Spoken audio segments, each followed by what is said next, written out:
everybody, this is Dan Fortin. I'm a bass player in Toronto, sending lots of love out to the whole Rex family and to music listeners everywhere.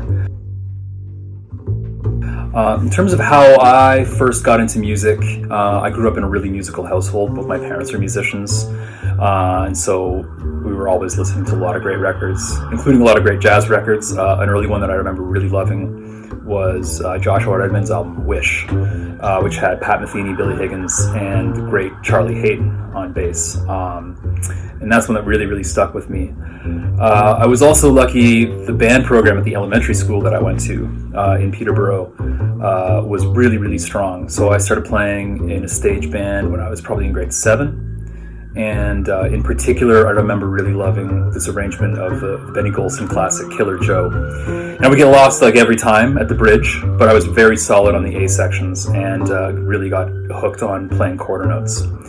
I also remember thinking it was funny to call Satan doll Satan doll, and then being told not to do that. But those times in band as a young kid at school were really important for me.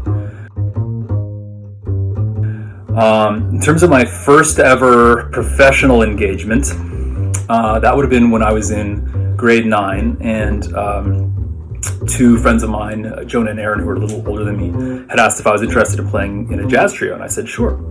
And we ended up getting a gig playing a restaurant opening just north of Peterborough. And I remember there was a lot of buzz because there was going to be a special guest, like a guest of honor there. And, when he finally arrived, there was this huge buzz in the room and everybody was like blown away there. And I remember being asked afterwards, man, what's it feel like? You're playing your first gig ever and Ronnie Hawkins is there. And I remember thinking, who's Ronnie Hawkins? So, of course, I figured out who he was later. It's a rock and roll legend. But at the time, I was, 14 or 15, and I didn't know, which is kind of embarrassing.